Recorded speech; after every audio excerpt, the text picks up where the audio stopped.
I'm going to try to start making videos explaining the crash yesterday. I'm going to do them in very small bites, I hope.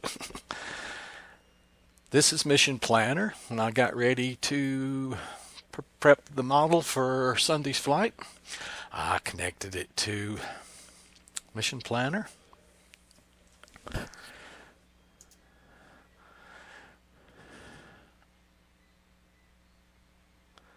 And when it came up, it said, "Oh, new firmware available." So I said, okay, I can do that. So here, let me do that one more time. Disconnect. And right now, I'm going to take my phone out, and I'm going to set it for a stopwatch. Then I'm going to hit start the same time I click connect up here, and we're going to time this.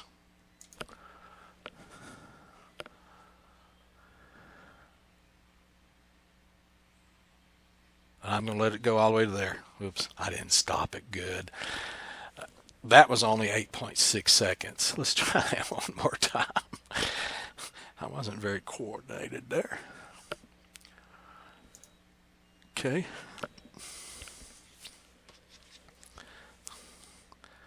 Oops. There we go. 5.9 seconds. So let's call that 6 seconds.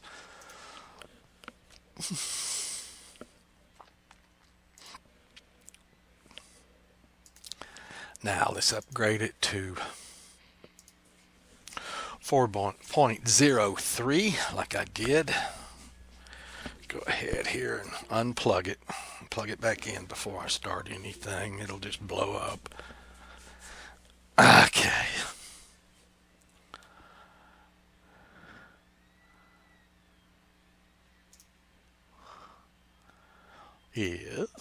I want to load 4.3. It's an MRO X21 flight controller.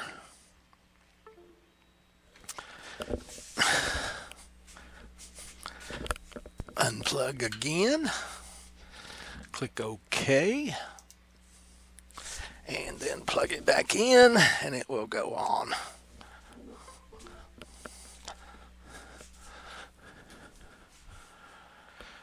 So I try to stay on the current version. There's something inside 4.30 and above.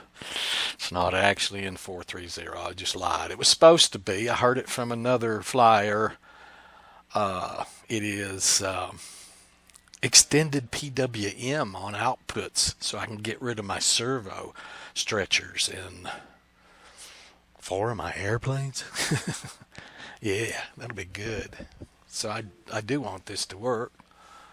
It's not in 4.30. It's in 4.3.1 developers.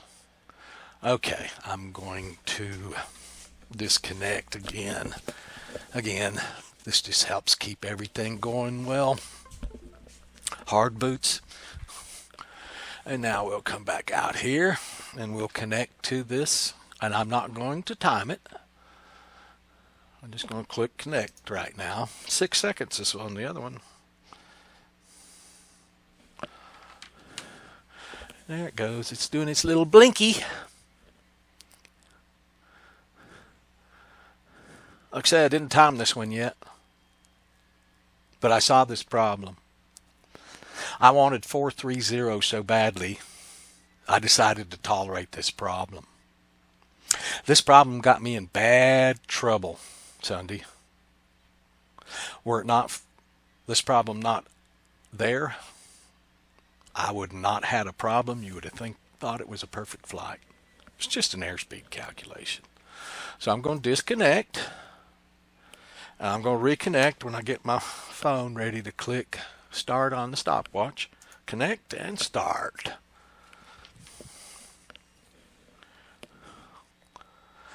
Six seconds is gone.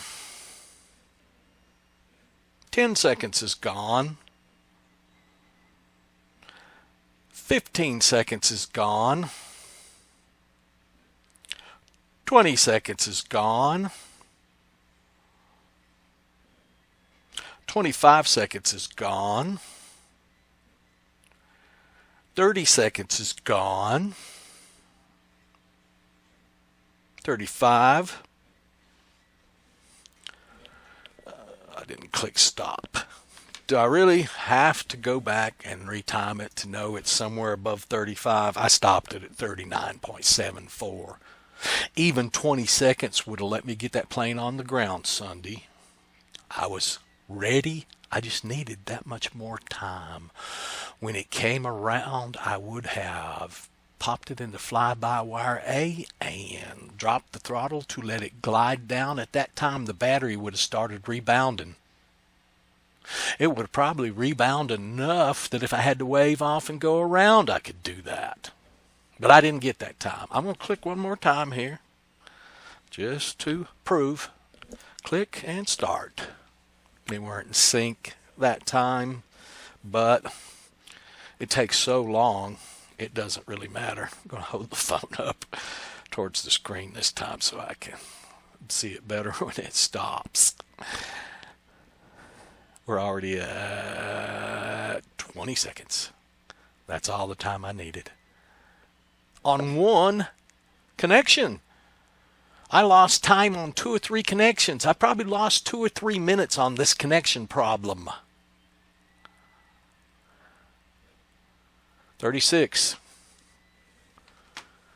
30 seconds longer than otherwise. Just for kicks and grins, I'll show you. I'm going to disconnect.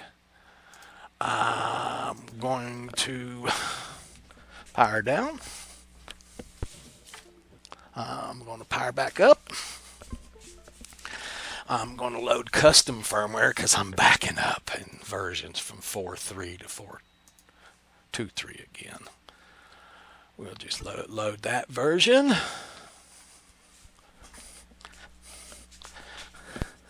Disconnect. Click OK. Reconnect.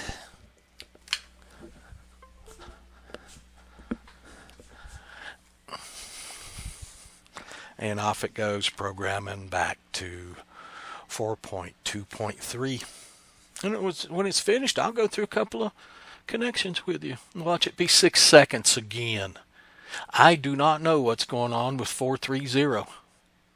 I knew it before I flew, but I didn't know the system was going to crash. I didn't know the platform was going to suck more current than it needs to.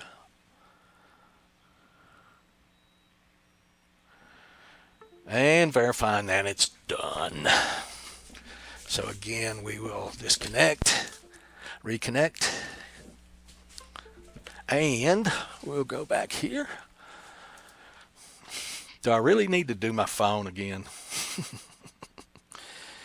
I will, just for kicks and grins. And this is first connect, so this is going to take even longer normally. So click. Oops, that failed. Let me do that one more time. Click.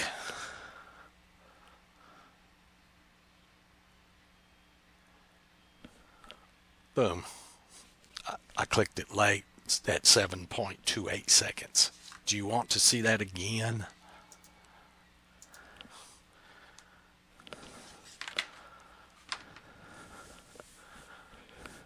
Boom. If I had that type of connection Sunday, I would have at least been 30 seconds ahead of the game, and that would have been enough. Nobody would have ever known there was a problem. So that's the problem with firmware 4.30. I'm not going to go back up to 4.30, but I will show you why I want it.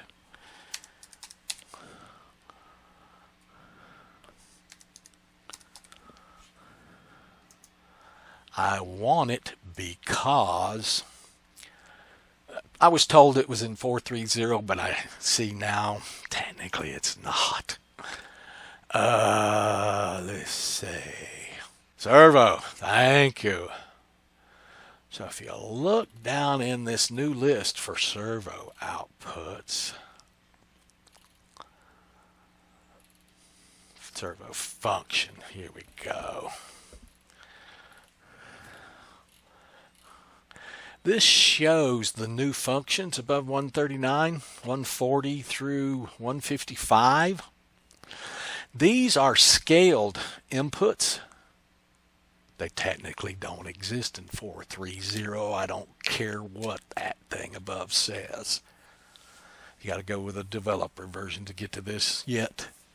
But what you can do with these on 9 and 10, and I don't have any problems on the pan. It's the tilt. It's the pan I have problems getting to go 360, and a servo stretcher does it. But I could come in here and set RC10 scaled and stretch that pulse width inside ArduPlane. Never been possible before.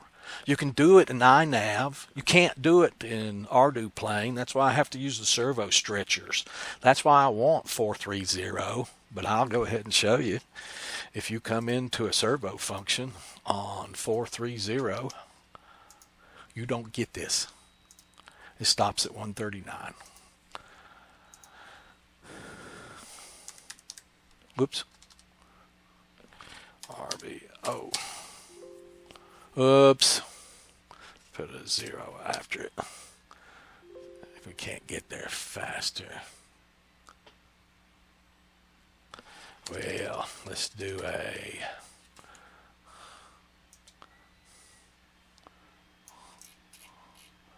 servo 13 function. You can see right here it stops at 139, alarm inverted. It doesn't have the 140 and above in it in truth. 140 right here through 155. That's 16 channels of scaled input for PWM modification. So I'm going to stop right there. I put more in this video than I wanted to. Only thing I wanted to show you is how every connection on the ground station Sunday was costing me an extra 30 seconds or more. But let's just keep it at 30 seconds on each connect. Let's just say I only did one, which is not true. I think I did two, maybe. I know I at least did two after it crashed. So there's a minute I would have got back. All right, thanks guys. I will next show you why the ground station crashed. I flew it for 7 years with quads and hexes. It never crashed. I used multicam capture to capture the mission planner screen during every flight.